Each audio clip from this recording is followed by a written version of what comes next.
I'm dreaming of a white Christmas. It's not even Christmas. Way past Christmas. Hey, this is the next day. Got the, I got all this floor out of here, look.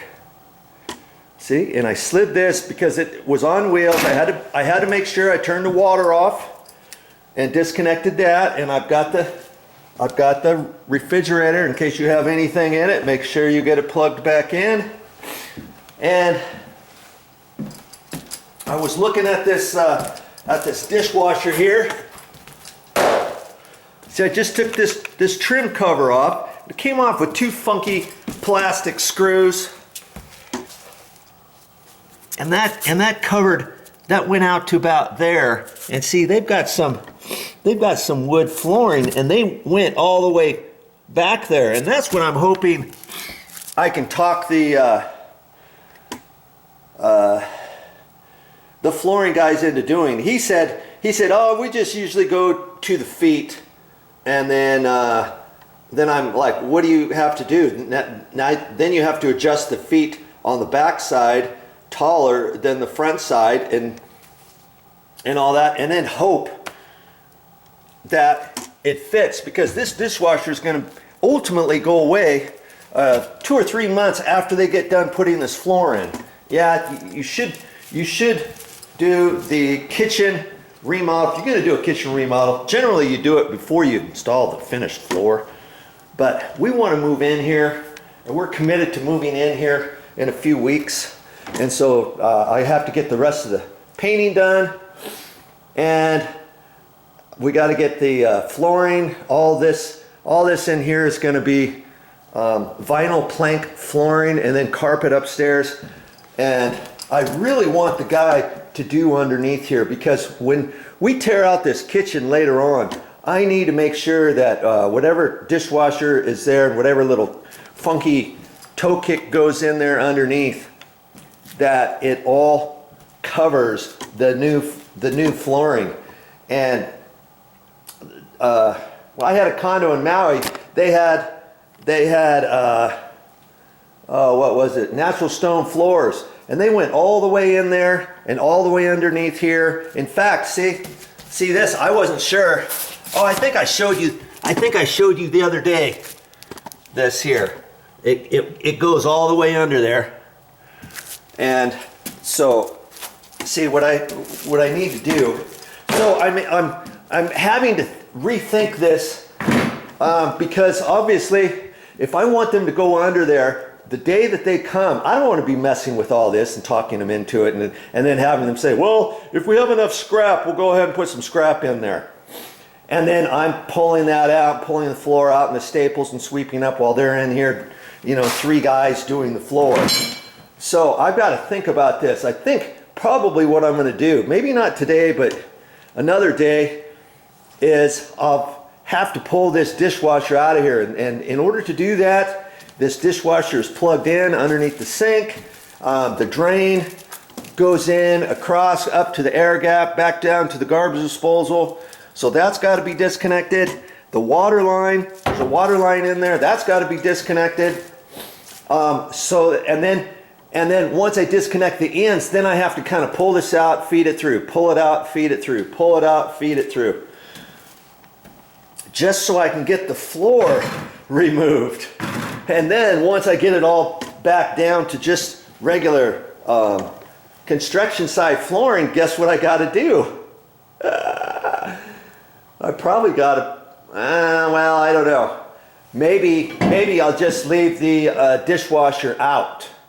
Maybe I'll just leave it out and let it set over there. And then when the flooring guys come, talk to them about it and convince them that I need to get that little section done.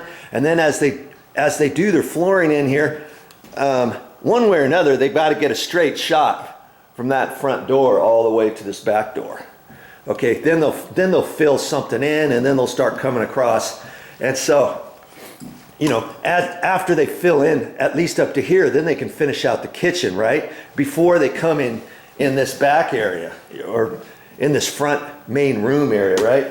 And so if I set the dishwasher over there, then we can carry it in here and slide it back into place after they finish this floor, or after they finish this floor in here. All I have to have those guys do is take it and carry it in and just plop it right down on top of the new flooring, right? And then I can mess with that. I can slide that all back in there and all that.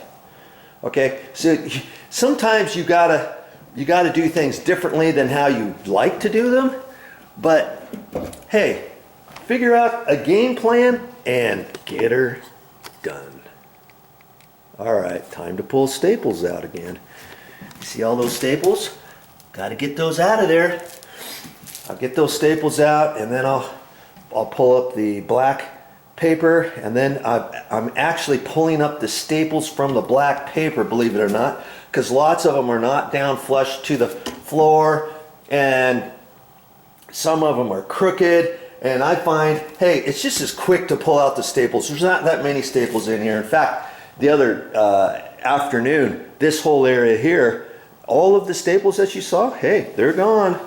They're gone. I spent a good half hour, you know, taking all the staples out, and it was a good thing too, because remember I said I went over it once over, thinking I got all the nails and the little the finished nails along the edges and the staples to nail the flooring down. Well, son of a gun, I found a couple nails, maybe 3 more nails, and 2 or 3 more staples.